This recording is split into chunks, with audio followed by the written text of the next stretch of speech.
नमस्ते दोस्तों, मेरा नाम सतपाल है और मैं आपका स्वागत करता हूँ अपने YouTube चैनल पर। आज की हमारी कहानी का शीर्षक है विक्रम और बेताल। एक तांत्रिक 32 लक्षण वाले स्वस्थ ब्राह्मण पुत्र की बलि देने का तांत्रिक अनुष्ठान करता है ताकि उसकी आसुरी शक्तियां और बढ़ जाए। इसी हेतु वह एक ब्राह्मण पुत्र को मारने के लिए उसके पीछे पड़ता है, परंतु वह ब्राह्मण पुत्र भागकर जंगल में चला जाता है और वहां उसे एक प्रेत मिलता है जो ब्राह्मण पुत्र को उस तांत्रिक से बचने के लिए शक्तियां देता है और वहीं प्रेत रूप में पेड़ पर उल्टा लटक जाने को कहता है और यह भी कहता है कि जब तक वह उस पेड़ पर रहेगा तब तक वह तांत्रिक उसे मार नहीं पाएगा। वही ब्राह्मण पुत्र बेताल होता है। कपटी तांत्रिक एक भिक्षुक योगी का स्वांग रचता है और राजा विक्रम के पराक्रम और शौर्य गाथाओं को सुनकर अपना काम निकलवा लेने का जाल बिछाता है और राजा विक्रम को यात्रा के दौरान प्रतिदिन एक स्वादिष्ट फल भेंट भेजता है जिसके अंदर एक कीमती रत्न रूबी होता है। इस भेद का पता लगाने राजा विक्रम उस भिक्षुक की खोज करते हैं। अंततः राजा विक्रम उसे खोज लेते हैं। चूंकि उस ढोंगी भिक्षुक में स्वयं बेताल को लाने की शक्ति नहीं होती, इसलिए वह स्वांग रचकर राजा विक्रम से उस पेड़ पर लटक रहे प्रेत बेताल को लाने के लिए कहता है। राजा विक्रम उस तांत्रिक की असल मंशा से अनजान उसका काम करने निकल पड़ते हैं। राजा विक्रम पेड़ से बेताल को हर बार उतार लेते और उस भिक्षुक के पास ले जाने लगते। रास्ता लंबा होने की वजह से हर बार बेताल कहानी सुनाने लगता और यह शर्त रखता है कि कहानी सुनने के बाद यदि राजा विक्रम ने उसके प्रश्न का सार्थक उत्तर ना दिया तो वह राजा विक्रम को मार देगा, और अगर राजा विक्रम ने जवाब देने के लिए मुंह खोला तो वह रूठकर फिर से अपने पेड़ पर जाकर उल्टा लटक जाएगा। घनघोर अंधेरी रात में राजा विक्रम अपनी खुली तलवार लिए बेताल को पकड़ने आगे बढ़ते हैं और अपने पराक्रम से बेताल को वश में करके अपने पीठ पर लाद कर ले जाने लगते हैं। सफर लंबा होने के कारण बेताल राजा विक्रम को कहानी सुनाता है और हमेशा की तरह शर्त रखता है कि अगर कहानी सुनने के बाद तुमने उत्तर देने के लिए मुंह खोला तो मैं उड़ जाऊंगा। बेताल कहानी सुनाना शुरू करता है। चंदनपुर गांव में एक वृद्ध स्त्री रहती थी। उसका एक बेटा था जिसका नाम दगड़ू था। वह स्त्री नए पुराने कपड़े सिलने का काम करके अपना और अपने बेटे का पेट पालती थी।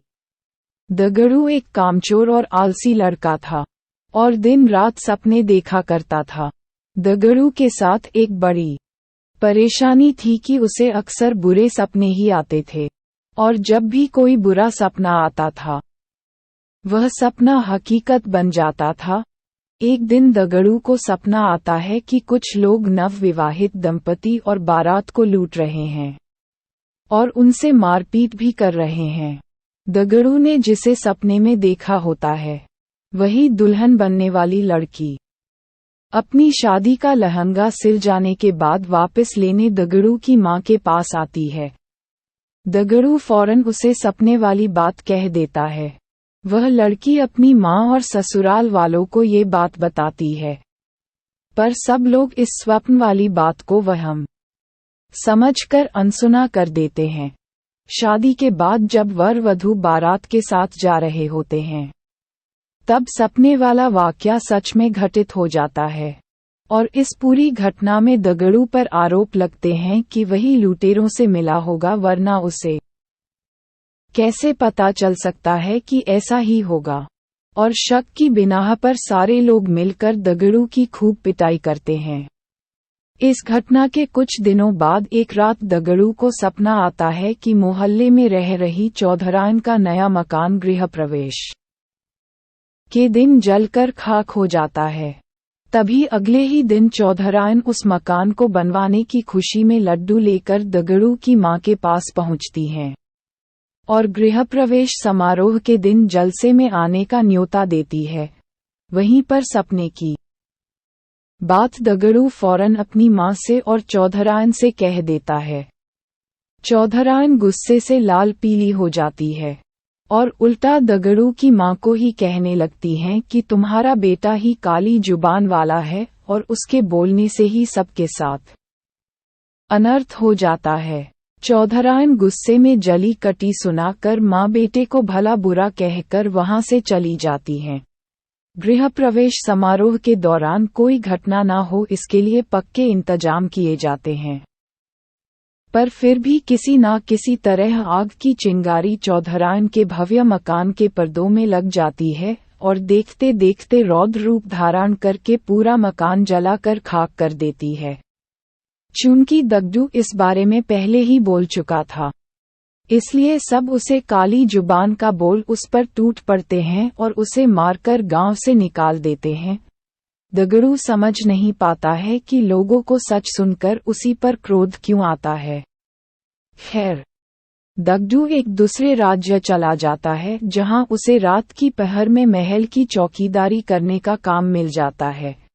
वहां के राजा को अगले दिन सोनपुर किसी काम से जाना होता है, इसलिए वह रानी को कहते हैं कि उसे सुबह जल्दी उठा दें। दगड़ू रात में महल के दरवाजे पर चौकीदारी कर रहा होता है। तभी अंधेरा होने पर उसे नींद आ जाती है और फिर उसे सपना आता है कि सोनपुर में भूकंप आया है और वहां मौजूद सभी व्यक्ति मर गए हैं। दगड़ू चौंक कर जाग जाता है और अपनी चौकीदारी करने लगता है। दगड़ू सुबह राजा के सोनपुर जाने की बात सुनता है। तभी उनका का रथ रुकवा कर अपने स्वप्न वाली बात राजा को बता देता है। राजा सोनपुर जाने का कार्यक्रम रद्द कर देते हैं और अगले ही दिन समाचार आता है कि सोनपुर में अचानक भूकंप आया है और वहां एक भी व्यक्ति जीवित नहीं बचा है। राजा तुरंत दगड़ू को दरबार में बुलाकर सोने का हार भेंट देते हैं और उसे नौकरी से निकाल बाहर करते हैं। इतनी कहानी न कर बेताल रुक जाता है और राजा विक्रम को प्रश्न करता है कि बताओ राजा ने दगड़ू को पुरस्कार क्यों दिया, और पुरस्कार दिया तो उसे काम से क्यों निकाला। राजा विक्रम उत्तर देते हैं कि दगड़ू ने अमंगल स्वप्न देखकर उसका वृत्तांत बताकर राजा की जान बचाई, इसलिए उसने दगड़ू को पुरस्कार में सुवर्णहार दिया और दगड़ू काम के वक्त सो गया, इसलिए राजा ने उसे काम से निकाल दिया। बेताल अपनी शर्त के मुताबिक राजा विक्रम के उत्तर देने के कारण हाथ छुड़ाकर वापस पेड़ की ओर उड़ गया।